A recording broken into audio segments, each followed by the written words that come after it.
l'animal le plus détesté depuis Adam. Et oui, c'est à cause du serpent qu'on ne vit plus dans un jardin paradisiaque complètement nu. Pourquoi avons-nous la phobie du serpent? Et que faire si on se fait mordre? Et pour nous en France, est-il si dangereux? Bienvenue dans Apprendre en 5 minutes.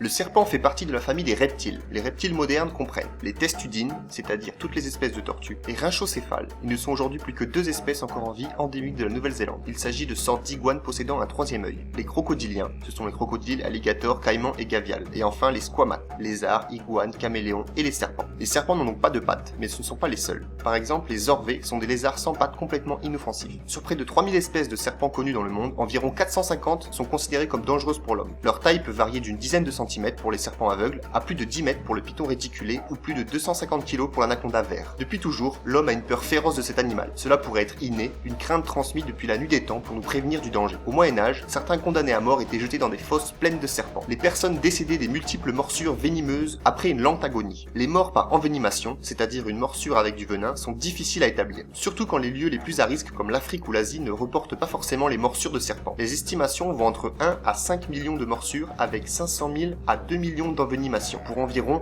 20 000 à 125 000 morts par an dans le monde. Les serpents mordent généralement quand ils se sentent menacés ou surpris. Tous les serpents venimeux sont capables de mordre sans injecter de venin. C'est ce qu'on appelle une morsure sèche ou blanche. Ils économisent ainsi leur venin, car de toute manière, nous sommes des proies trop grandes pour être mangées. Mais attention, certains, comme le serpent à sonnette, augmentent très fortement la quantité de venin délivré lors des morsures défensives. Nous avons tous entendu ou vu dans des films des choses à faire lors d'une morsure de serpent. Donc attention, voici ce qui a été conseillé jadis, mais qui est complètement inefficace et même parfois dangereux. Poser un garrot sur le membre mordu, entailler la zone mordue, aspirer le venin avec la bouche ou avec un aspi-venin. Avant l'invention des sérums anti-venin, les morsures de certaines espèces de serpents étaient quasi à chaque fois mortelles. Même aujourd'hui, l'antivenin est souvent le seul traitement efficace contre une envenimation. Pour fabriquer un antivenin, on injecte une faible quantité de venin dans un animal, cheval ou agneau, pour qu'il fabrique des anticorps. Ils sont ensuite récupérés et injectés dans le patient mordu. L'antivenin neutralise les enzymes du venin mais ne répare pas les dommages déjà causés dans l'organisme et doit donc être injecté le plus tôt possible. De nos jours, que faut-il faire quand on se fait mordre? L'attitude à avoir dépend des organismes de santé. Certains conseillent de laver la blessure avec de l'eau et du savon, alors qu'en Australie, ceci est déconseillé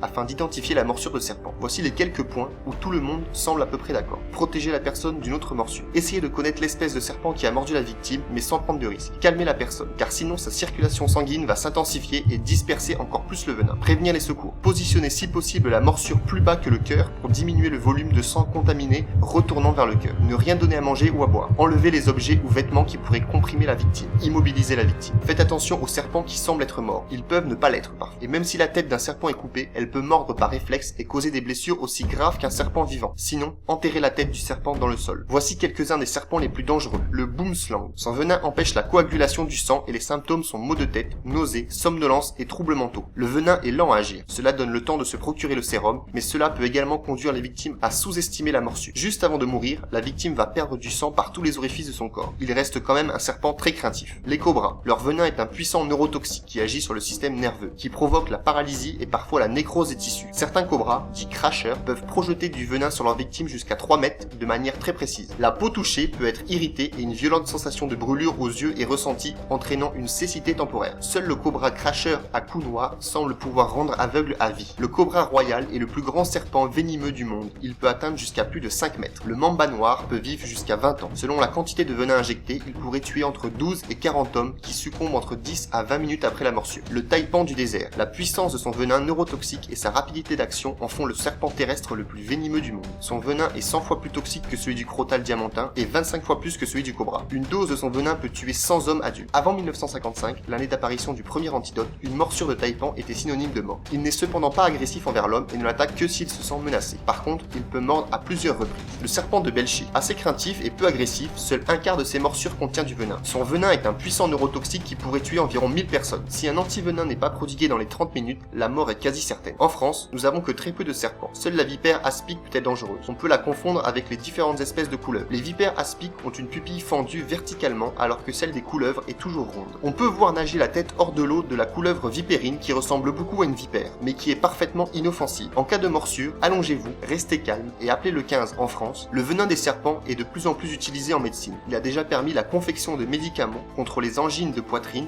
des régulateurs de pression artérielle et bien d'autres. Alors le serpent, ami ou ennemi ?